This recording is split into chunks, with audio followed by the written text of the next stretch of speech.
오늘 6월 마지막 주인데요. 오늘 여러분 기도해 주시고 또 관심 가져 주셔서 오늘 제가 미국 교회에 두 군데 아침에 예배 인도하고 그러고 왔습니다. 집사람과 같이 그 좋은 분들 환영해 주셔서 잘 했고요. 좀 긴장이 되긴 했는데 처음이어서 그래도 좋은 시간 가졌고요.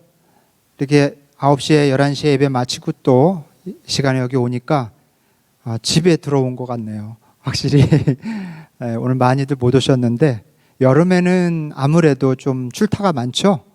보면은 이 미국도 그렇고 캐나다도 그렇고 제가 캐나다에 있을 때 어떤 교회들은요, 그 마을에 있는 같은 교회 두 교회가 한 달 동안 한 교회가 문을 닫고요. 이쪽 교회에서 같이 예배 드리더라고요. 그리고 또 그 다음 7월 달은 그렇게 하고 8월 달은 또 이쪽 교회에서 모여서 같이 하고, 이게 숫자들이 워낙 멀리 또 한두 달씩 여름 휴가를 가고 하니까 교회들이 많이 비고 막 이러면서, 근데 확실히 우리 한인교회지만 우리가 여기 미국서 살아서 그런지 출타도 많이 하시고 이제 그런 것 같네요. 어디 계시든 주님 같은 은혜로 함께 하셨으면 좋겠고요. 우리는 또 감사함으로 주님께 나아갔으면 좋겠습니다. 오늘 예수님의 10가지 핵심 가르침이라는 주제로 말씀 나누는 마지막 시간입니다. 좁은 문으로 들어가라 라고 하는 제목 가지고 여러분과 함께 말씀 나누겠습니다. 뉴욕의 브로드웨이라는 길이 있죠. 우리 모두가 잘 아는 워낙 유명한 그런 길입니다. 맨해튼에서 시작해서 허드슨 강을 따라서 알바니까지 200km가 넘는 굉장히 긴 길이라고 해요. 저도 이렇게 긴 길인지 몰랐어요. 브로드웨이가 한 150마일, 160마일 정도나 되는 그렇게 긴 길이라고 합니다. 브로드웨이에는 세계 금융의 중심이라고 하는 월스트리트이 있죠. 월스트리트. 그리고 굉장히 유명한 호텔들, 그리고 각 분야의 명문 대학들이 아주 굉장히 많이 있습니다. 줄리어드 대학도 거기 있고요. 그다음에 맨해튼 스쿨 오브 뮤직인가요? 그 학교 되게 유명하죠. 우리 박성규 집사님 그 마스터 하신 학교로 알고 있는데, 또 무슨 연극 학교들도 많고 미술 학교도 많고 콜롬비아 대학도 있고 아주 대학들도 굉장히 많더라고요. 그리고 이제 42번가로부터 47번가까지 를 뭐라고 부르죠? 많은 사람들이 좋아하는 타임스퀘어, 그렇죠? 타임스퀘어입니다. 세계에서 가장 유명한 뮤지컬이 공연되고 연극이 공연되는 곳이죠. 그리고 골목골목에는 스트릿바, 포르노 극장, 매춘 빌딩들도 가득하다고 합니다. 쇼핑, 도박, 쾌락, 즐거움, 그리고 온갖 종류의 인생의 재미를 맛보려고 수많은 사람들이 브로드웨이, 타임스퀘어를 찾습니다. 그리고 브로드웨이를 걸어 다닙니다. 세계에서 제일 높은 빌딩들이 줄지어 서 있고 최고의 대학, 최고의 식당, 최고의 극장, 최고의 화랑들이 모여 있습니다.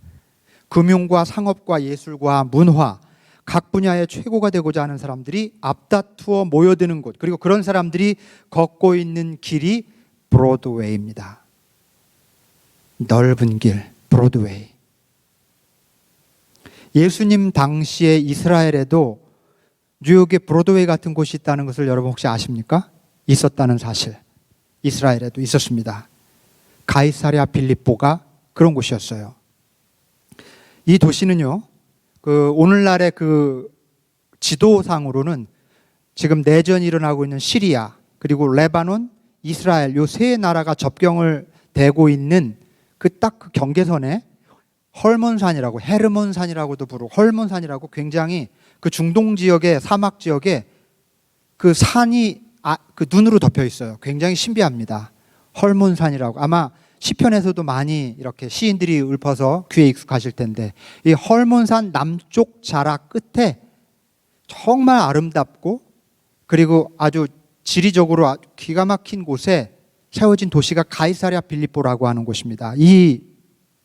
이곳이 어떻게 세워졌냐면 그 로마 황제가 그 당시 이 팔레스타인 지역을 다스리던 헤롯 왕에게 이 지역을 다스리도록 허락해줘요.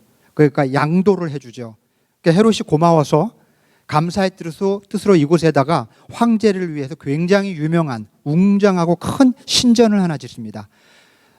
당시는 그 신들이 굉장히 다신이었고 또 황제를 따라서 황제의 이름을 딴 신전들을 짓기도 했어요. 헤롯이 그런 신전을 지어서 헌정을 합니다. 이 가이사랴 빌립보라고 하는 곳에.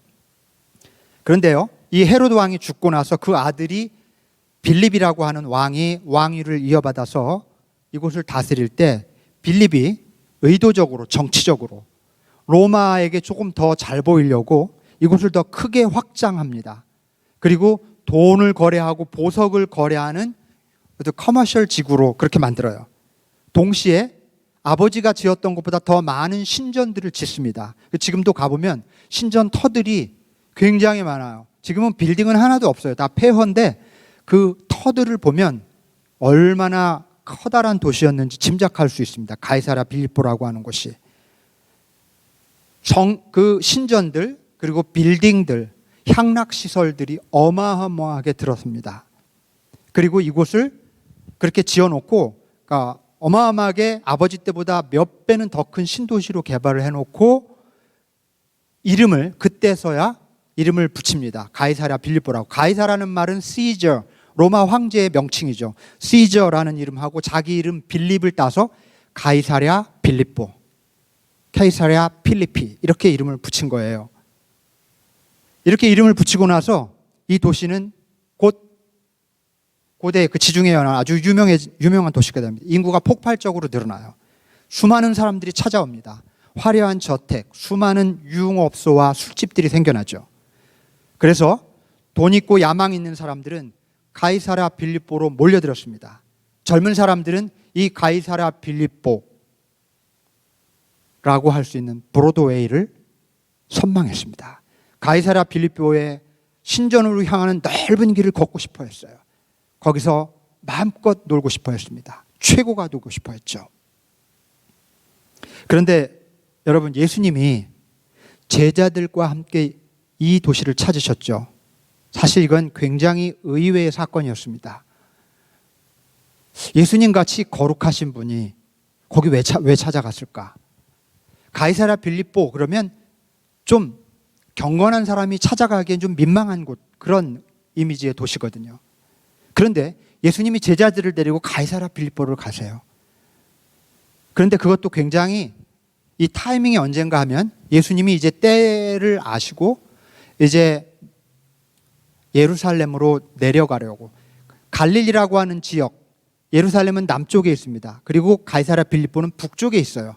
제자들을 모아놓고 이제 예루살렘으로 가자. 예수님은 이제 다시 돌아오지 못할 여행을 준비하고 계신 거예요. 그런데 제자들과 함께 밑으로 내려가지 않고 오히려 반대로 북쪽으로 올라가신 거예요. 뭔가 특별한 의도와 목적이 있었음을 알 수가 있습니다. 그게 뭐였을까요? 예수님이 왜 제자들과 마지막으로 예루살렘을 향해 내려가는 그 여행의 시작점에서 밑으로 내려가지 않고 경건한 사람들은 찾지 않는다는 이 가이사랴 빌립보라고 하는 도시로 제자들을 데리고 올라갔을까? 권력 좀 가졌다는 사람들, 돈 좀 있다는 사람들, 좀 놀 줄 안다는 사람들이 서성이는 브로드웨이에 왜 예수님은 제자들을 데리고 나타나셨을까? 이렇게 질문 던질 수 있어요. 여러분, 예수님은 이제 곧 이스라엘 최북단 도시인 이 가이사랴 빌립보를 떠나서 예루살렘으로 내려가실 겁니다. 말 그대로 그 길은 다시 돌아오지 못할 길이에요. 예수님은 알고 계시죠? 즉 이제 내려가서 본인이 십자가를 지시고 죽을 것을 알고 계시죠. 다시 말하면 이스라엘 사람들에게는 제일 위쪽에 있는 도시 가이사랴 빌립보에서부터 예수님은 이제 아래로 십자가와 죽음을 향해서 내려갑니다. 굉장히 메타포리컬한 것이 지리적으로도 아래예요. 영적으로도 가장 낮은 길이에요. 가장 세상에서 높다고 하는, 화려하다고 하는, 선망하는 도시로부터 예루살렘으로 내려가기 위해서 맨 꼭대기로 올라오셨어요. 가이사랴 빌립보로 올라가는 길은 세상 사람들이 선망하는 넓은 길, 브로드웨이입니다. 그러나 예루살렘으로 내려가는 길은 십자가와 죽음을 향해 내려가는 좁은 길, 네로웨이입니다. 예수님은 제자들에게 이 대조적인 두 길을 강렬하게 보여주시려고 하셨던 것 같습니다. 가이사랴 빌립보, 그러니까 예루살렘에서 당신이 몸을 던져 십자가에 죽으시기 전에 세상 사람들이 가장 선망하는 도시, 올라가는 도시, 그 높은 도시 가이사랴 빌립보를 보여주시고, 그로부터 이제 가장 낮은 길, 예루살렘의 길, 죽음의 길을 이제 제자들에게 보여주시려고 했던 거죠. 여러분, 우리가 잘 아는 것처럼 가이사랴 빌립보에 제자들과 함께 탁 왔을 때 예수님이 제자들에게 묻습니다. 얘들아, 사람들이 나를 누구라고 하느냐? 굉장히 모든 상황이 뜬금없어요.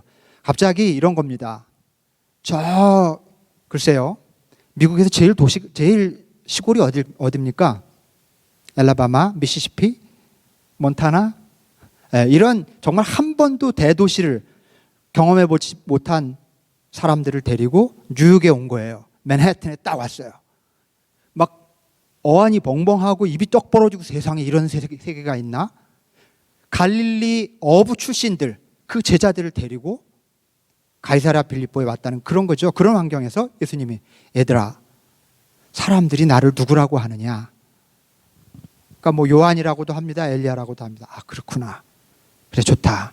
너희는 나를 누구라고 하느냐? 그때 베드로가 주님은 그리스도십니다. 살아계신 하나님의 아들입니다. 이렇게 얘기했어요. 사실은 이 고백 속에는 많은 말이 생략되어 있어요. 이 말씀을 깊이 생각해 봐야 합니다. 단지 이 말씀만 생각할 것이 아니라 그 말이 어디에서, 이 대화가 어디에서 이루어졌는지 생각해 봐야 해요. 가이사랴 빌립보에서 이런 대화를 지금 하고 있고, 베드로는 가이사랴 빌립보에서 예수님께 이런 고백을 했다는 점이 중요합니다. 이 고백을 하고 베드로는 예수님께 큰 칭찬을 받죠. 뭘 칭찬하셨던 것일까요? 정답을 말해서? 그보다 여러분, 이 말씀을 생각할 때 가이사랴 빌립보라고 하는 곳을 꼭 같이 생각하셔야 돼요. 힌트가 거기 있습니다.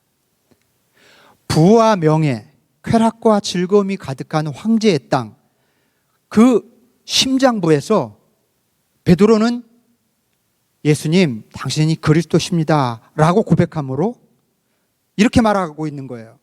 이 황제의 땅이 우리가 가야 할 길이 아니라 예수 그리스도, 바로 당신이 우리가 가야 할 길입니다. 그렇게 고백한 거예요. 이 고백 속에 그런 의미가 담겨 있습니다. 얼마나 가상하고 용기 있는 고백입니까?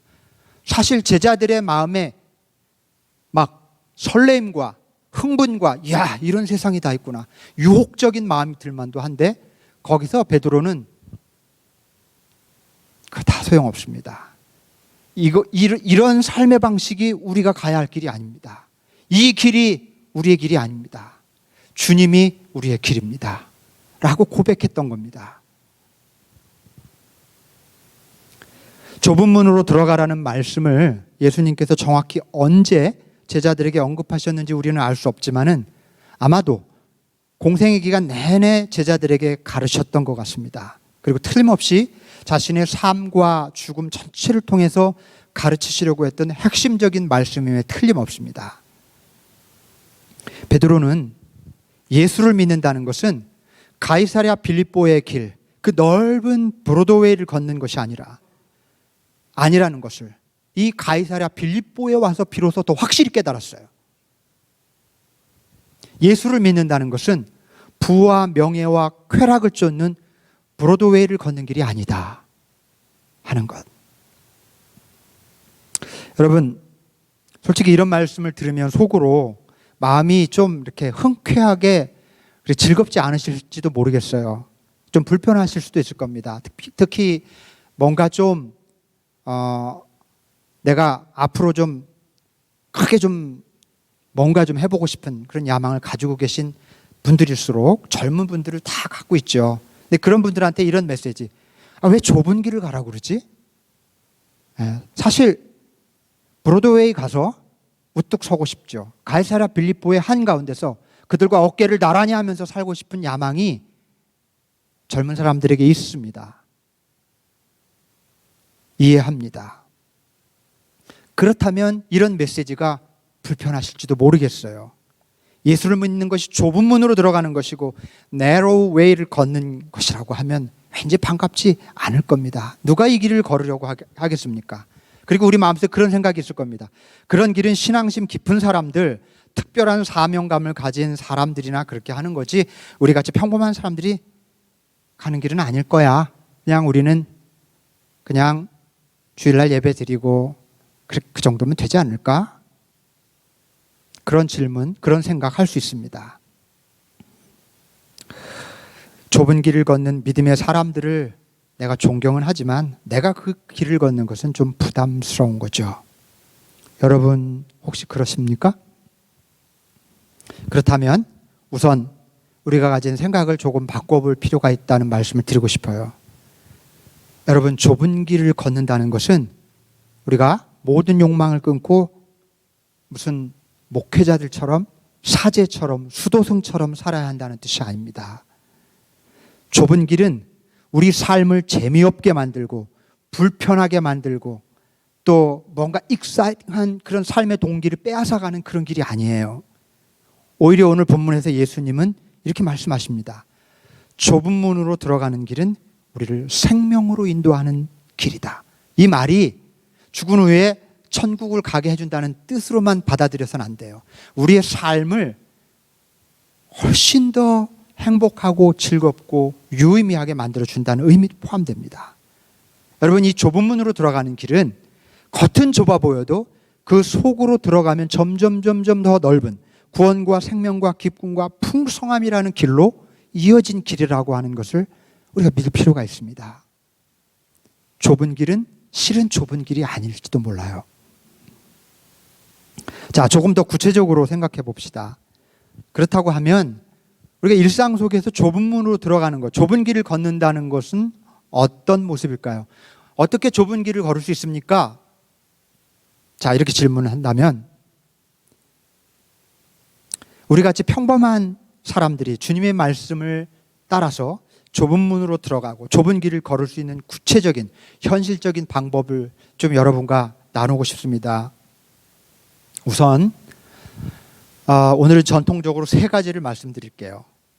그 외에도 많이 있을 겁니다. 여러분이 더 묵상하고 더 여러분이 답을 채워 넣을 수 있을 거예요.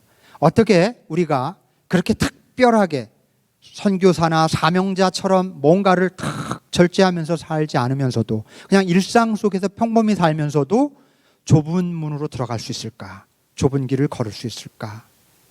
첫 번째는요, 선택의 순간에 더, more보다 less, 더를 택하라. 이런 말씀 좀 드리고 싶습니다.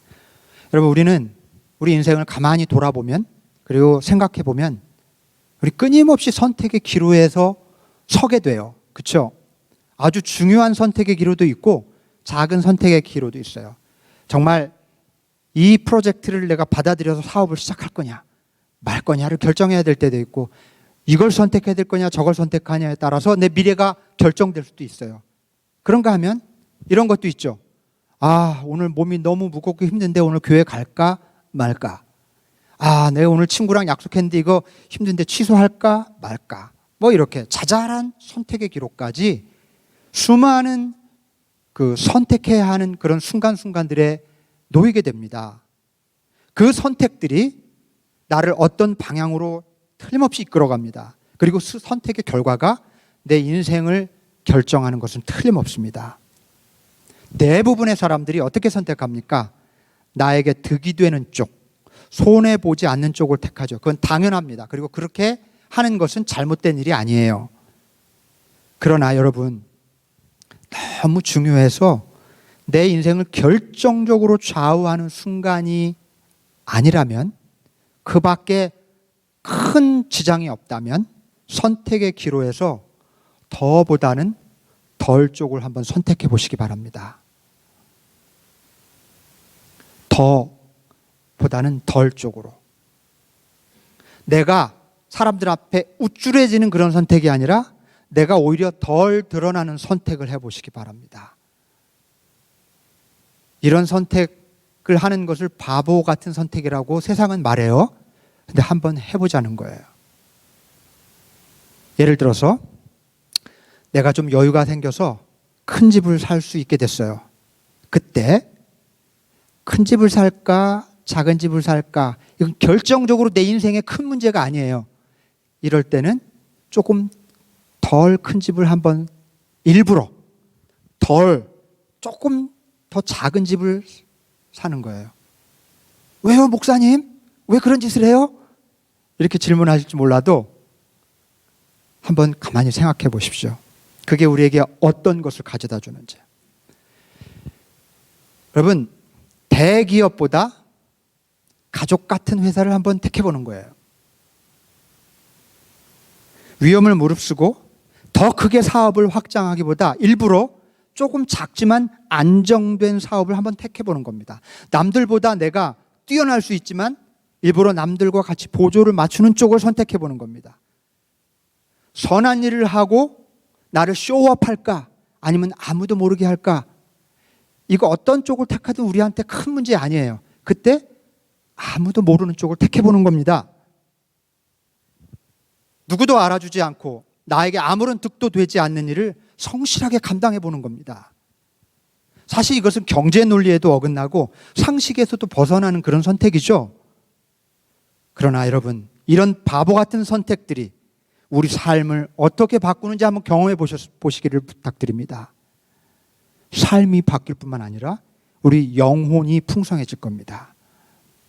영혼이 풍성해지는 선택. 우리 믿는 자들이 이런 선택을 좀 해봐야 될 것 같아요.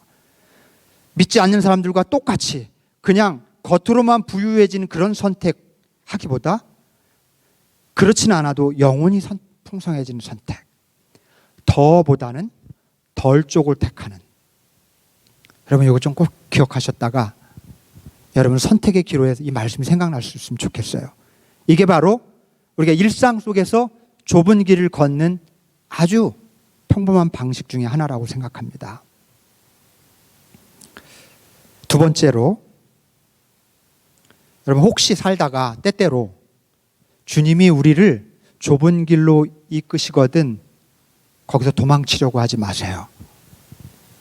주님이 좁은 길로 이끄실 때 거부하지 말라. 살다 보면 내가 원하지 않는데 코너에 몰릴 때가 있습니다. 넓은 길을 가고 싶은데 자꾸 좁은 길로 몰아가요, 하나님이. 룸이 없을 때가 있어요. 여지가 없어. 길이 너무 좁아져서 답답해질 때가 있습니다. 인생이 슬퍼지고 비참해질 때가 있죠.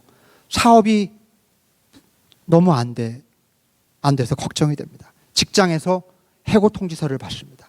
가정에 문제가 있을 때, 사랑하는 사람을 잃었을 때, 건강에 심각한 문제가 생겼을 때, 억울하게 가까운 사람으로부터 오해를 받을 때, 그럴 때가 있죠. 그런 일을 겪으면 내가 좁은 길을 피하려고 하기 때문에 주님이 지금 나를 일부러 직접 좁은 길로 인도하고 계시는 중이라고 그렇게 좀 생각해 보시기 바랍니다. 인생에 어려운 일이 생길 때 우리는 손쉬운 탈출구를 찾으려고 해요. 제일 손쉬운 탈출구가 뭐냐 하면 어려운 일이 생길 때 제일 쉬운 선택, 그냥 절망하는 거예요. 포기하는 겁니다. 저주하는 거예요, 삶을. 될 대로 되라 하면서 막 가는 겁니다. 제일 쉬운 선택이에요. 손쉬운 탈출구입니다. 그러나 이 쉬운 선택은 우리 삶을 파멸에 이르게 할 겁니다. 이렇게 해서는 안 돼요. 좁은 길로 이끄시는 주님의 손길을 뿌리치려고 해서는 안 됩니다. 그래요. 즐겁지 않습니다. 내가 원치 않는데 나를 코너로 몰아가는 이런 상황들, 어려움에 처하게 만들고 자꾸 좁은 길로 몰아가시는 어떤 손길이 느껴질 때 도망가지 마십시오. 그냥 이런 때는 잠잠히 한동안 이 좁은 길을 걸어가실 마음의 준비를 하시기 바랍니다. 절대 죽지 않아요. 왜냐하면 하나님이 인도하시는 길이기 때문에. 절대 망하지 않아요. 잠잠히 그 좁은 길을 걸어가시기 바랍니다. 내가 아무것도 아닌 무력한 존재라는 것을 경험하게 하시거든 절망하지 말고 그냥 겸손해지시기 바랍니다. 내 연약함, 내 한계, 부끄러움을 피하지 마시고 마주하시기 바랍니다. 당분간 그 길을 꾸준히 걸어가실 수 있기를 바랍니다. 결국 그러면 그 답답하고 좁은 길이 우리를 구원으로 인도하는 생명의 길임을 언젠가 깨닫게 될 것입니다. 그리고 그 길로 접어들어서 내가 진짜 올바른 길을 갈 수 있게 되었다 고백할 수 있는 날이 반드시 올 거예요. 계속해서 넓은 길로 갔더라면 정말 큰일 날 뻔했다 라는 것을 나중에는 깨닫게 될 겁니다. 이렇게 여러분, 때로 좁은 길로 주님이 이끄시거든 피하지 말아라, 거부하지 말아라. 오히려 적극적으로 받아들이고 잠자고 그 길을 걷자 하는 말씀 드립니다. 한 가지 더 말씀드릴게요. 우리가 일상 속에서 좁은 문으로 들어가고 좁은 길을 걷는 방법, 가장 어떻게 보면 이거는 일상적인 방법이고 보편적 방법이라고 할 수 있습니다. 그거는 사람을 사랑하고 용서하는 겁니다. 사랑하고 용서하는 일. 왜냐하면 사람을 사랑하지 않고 용서하지 않는 것은 정말 쉬운 일입니다.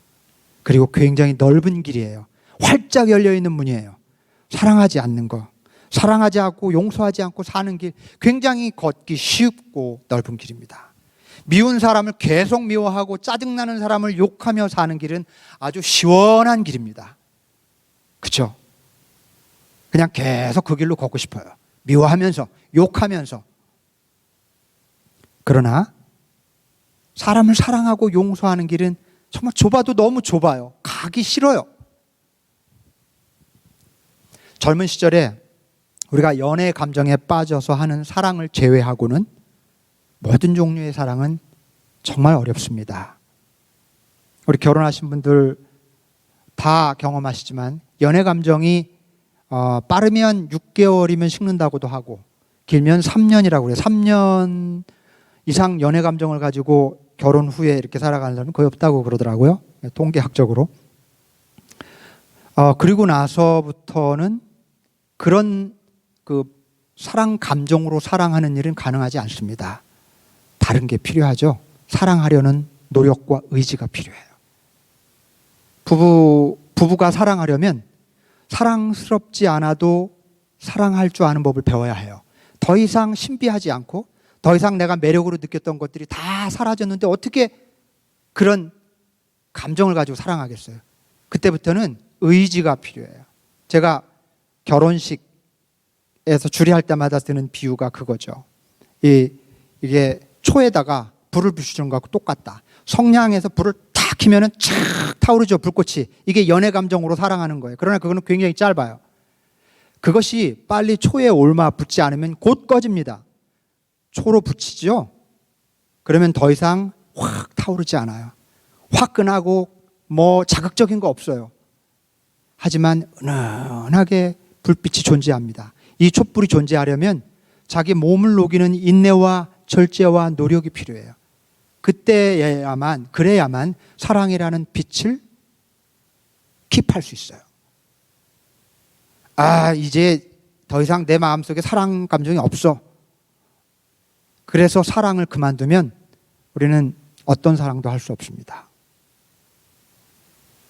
여러분, 더 이상 연애 감정이 식어버리면 그때부터 사랑이 어려워져요. 당연한 일입니다. 누구나 마찬가지입니다. 우리 자녀들 어때요? 내 손 안에서 내가 컨트롤할 때는 너무 이뻐요. 그러나 이 아이가 이제 자라고 더 이상 내 손으로 컨트롤이 안 되면 부모들은 대부분 이 자녀를 어떻게 사랑해야 할 줄 몰라 합니다. 굉장히 당황해요. 준비 안 된 부모들은 그래서 사춘기에 빠진 자녀들과 자녀들 세대에 같이 어려움을 겪어요. 인생의 어려움. 도저히 이해할 수 없어서 사람은 사랑하지 못하고 이해하지만 사랑할 수 없다고들 말해요. 이런 무슨 아이러니입니까? 이해하지만 사랑할 수 없고 도저히 이해할 수 없어서 사랑할 수 없다고 말해요. 사랑은 실로 어려운 일입니다. 용서는 어때요? 용서도 마찬가지입니다. 용서할 수 없는 일들은 자꾸만 생기는데 우리는 용서에 대해 대단히 서투르고 인색합니다. 용서도 좁은 길이에요. 절대 걷고 싶지 않은 길입니다. 그러나 이렇게 좁은 길이기 때문에 우리는 그 길을 걸어가야 할 필요가 있습니다. 주님이 좁은 문으로 들어가라고 하셨기 때문이에요. 사랑만큼 용서만큼 좁은 문으로 들어가고 좁은 길을 걷는 실제적인 실천이 없어요. 여러분, 그 대상이 누구이든지 가족이든지 배우자든지 자녀든지 가까운 친구든지 부모님이든지 간에 사랑하기가 어려울지라도 포기하지 마십시오. 좁은 문으로 들어가십시오. 그냥 넓은 문으로만 가려고 하지 마시기를 바랍니다. 사랑하고 용서하는 일, 우리가 일상 속에서 좁은 문으로 들어가는 아주 좋은 실천의 방식이 아닐 수 없습니다. 여러분, 그동안 예수님의 10가지 핵심 가르침이라는 주제로 산상설교, 예수님이 하신 산상설교에 있는 주제 가운데 10가지를 뽑아서 여러분들하고 말씀 나누는 그 시리즈를 이어왔습니다. 지난 봄 동안. 오늘 10번째 마지막 시간으로 좁은 문으로 들어가라는 말씀을 여러분하고 함께 나눴는데요. 오늘 여러분하고 나눈 말씀은 어쩌면 정말 세상의 가르침과 정확히 정반대되는 가르침일 겁니다. 우리에게 익숙한 방식과 정반대되는 가르침이에요. 세상은 넓은 길, 편한 길, 내게 득이 되는 길, 더 큰 길, 더 높아지는 길, 더 유명해지는 길, 가이사랴 빌립보로 가는 길, 브로드웨이로 가야 한다고 그렇게 가르칩니다. 그러나 오늘 예수님은 정반대로 좁은 길, 불편한 길, 손해보는 길, 작은 길, 낮은 길, 겸손한 길, 예루살렘으로 가는 길, 네로우 게이트로 들어가라고 말씀하십니다. 왜냐하면 멸망으로 이끄는 문은 넓고 그 길이 널찍해서 그리로 들어가는 사람들이 많기 때문입니다. 반면 생명으로 이끄는 문은 너무 좁아서 그것을 찾는 사람들이 적습니다. 사랑하는 우리 애시번 한인교회 교우 여러분, 부디 좁은 문으로 들어가셔서 좁은 길을 걷는 기쁨을, 은혜를 맛보는 주님의 귀한 제자들이 되시기를 주님의 이름으로 축원합니다. 함께 기도하겠습니다.